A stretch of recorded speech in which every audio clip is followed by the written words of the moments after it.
Why wasn't King Charles living in Buckingham Palace in the first place?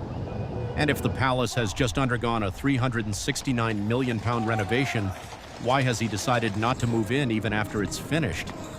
For nearly 2 centuries, Buckingham Palace has been the official home of Britain's monarch.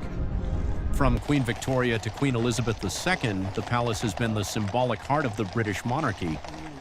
But that tradition is about to change. King Charles III has decided that he will not live in Buckingham Palace even after its massive 10-year refurbishment is completed next year.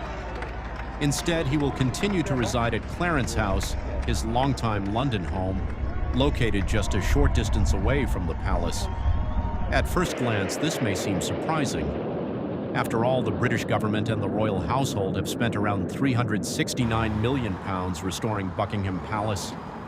The extensive renovation, which began in 2017, was designed to replace aging electrical wiring, outdated plumbing, heating systems, and other essential infrastructure to preserve one of Britain's most iconic buildings for future generations. When the project began, the expectation was that Buckingham Palace would remain the monarch's primary London residence, just as it had been since Queen Victoria made it her official home in 1837. So why has King Charles decided not to move in? On the one hand, it's not that significant at all that the King won't be staying at Buckingham Palace anymore because on a day-to-day basis, it doesn't really change much. He hasn't lived there at all since he became king back in 2022. The Queen didn't live there from 2019. He can still do his day-to-day role there, his offices will still be there. So in many ways it won't make much difference, but symbolically I think people might find it slightly odd that after 200 years of it being the primary residence of the British monarch, the monarch will no longer be there. According to royal officials, the decision is largely practical rather than political. Charles has never lived full-time at Buckingham Palace since becoming king in 2022. In fact, neither King Charles nor Queen Elizabeth II had regularly stayed overnight there since 2019. So the King's decision not to live at Buckingham Palace after the 10-year refit, which cost £369 million, has raised some eyebrows because it was expected that it would still remain the primary residence of the monarch when it was completed. That seemed to be the intention at the start. So I think people have raised eyebrows at the fact that he won't be there after all this money has been spent on it. On the other side, royal officials say that it's still going to be used by the royal family very much as an operational HQ, and that it will still be hosting the same sort of events that it always did.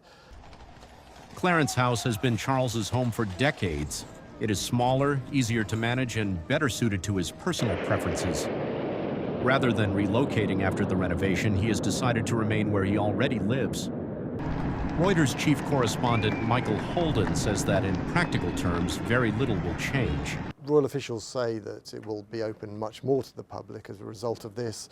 There won't be quite the same need to close things down because of the King being there in person and part of the building being closed off as a result of that. So they're hoping that they can open it up more to public access. Exactly what that will look like has yet to be decided, whether that means it'll be open for longer in the year, whether more of the building will be open. We don't know yet, but they have promised there will be greater public access to the building. So, while Buckingham Palace will remain the center of royal ceremonies and official business, its role is changing. It will no longer serve as the monarch's primary residence, a decision that closes one chapter in British royal history while opening another. Whether seen as a practical choice or a symbolic break with tradition, King Charles's decision marks one of the most significant changes to the monarchy in modern times.